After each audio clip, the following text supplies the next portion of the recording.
இந்த சொத்துக்கள் பங்கு வைக்கப்படுகிறது. சில நேரங்களில் எங்களில் ஒரு சிலரை நாங்கள் பார்க்கலாம், நிறைய பிரச்சனைகள் வரும். ஒரு தந்தையை, ஒரு தாயை தன்னுடைய பிள்ளைகளில் ஒரு பெண் மகள் அல்லது ஒரு ஆண் மகன் அல்லது ஒரு இரண்டாவது அல்லது மூன்றாவது மகன், கடைசி மகன், இப்படி ஒவ்வொருவர் ஒவ்வொரு விதமாக தங்களுடைய பெற்றோர்களை கவனிக்கிறவர்களை நாங்கள் பார்க்கலாம். இப்ப இந்த பெற்றோர்களுடைய எண்ணம் என்ன தெரியுமா? நான் கஷ்டப்படுற நேரத்தில் எனக்காக வேண்டி கொடுத்தவர் இவன் தான், எனக்காக கஷ்டப்பட்டவர் இவர் தான், எனவே இவனுக்கு என்னுடைய சொத்துக்களில் இவ்வளவு சேர வேண்டும் என்று அதை வசியத்தாக செய்பவர்கள் கூட இருக்கிறார்கள். ஈமானிய சொந்தங்களே, இது பெற்றோர்கள் செய்கிற ஒரு தவறு. எது? தன்னுடைய குழந்தைகளுக்கு வசியத்து என்கிற ஒரு பகுதியை எக்ஸ்ட்ராவாக மேலதிகமாக கொடுப்பது மிக பெரும் தவறு. அவர்களுடைய சொத்துக்களுக்கு இவர்களுடைய பிள்ளைகள் எல்லோரும் காரணி, எல்லோரும் பங்குதாரர்கள்.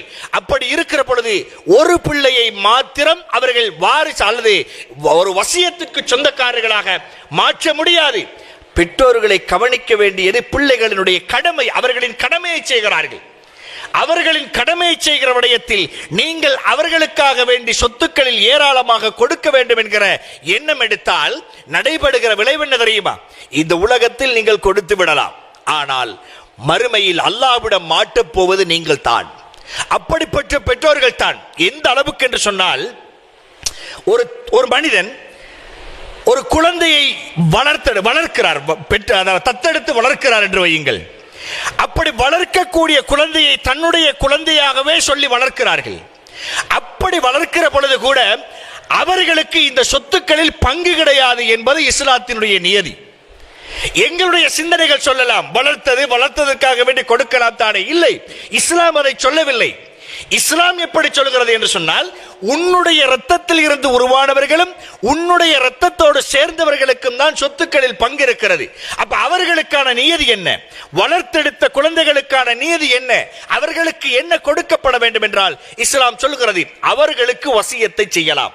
ஈமானிய சொந்தங்களே, பெற்றெடுத்த குழந்தைக்கும் வசியத், வளர்க்கிற குழந்தைக்கும், அதாவது தத்தெடுத்து வளர்க்கிற குழந்தைக்கும் வசியத் என்கிற ஒரு மோசமான நிலைமையை இஸ்லாம் எனக்கும் உங்களுக்கும் வழிகாட்டவில்லை. ஈமானிய சொந்தங்களே, உன் குழந்தைகளுக்கு சொத்தில் உரிமை உண்டு, அடுத்தவர்கள் நீ வளர்த்தாய் என்பதற்காக அவர்களுக்கு நீ வசியத்தை செய்யலாம். வசியத்தும் எப்படி செய்வது? முழுமையாக செய்ய முடியாது. இஸ்லாத்தினுடைய நியதி என்ன? மூன்றில் ஒரு பகுதியைத்தான் வசியத்து கூட செய்யலாம்.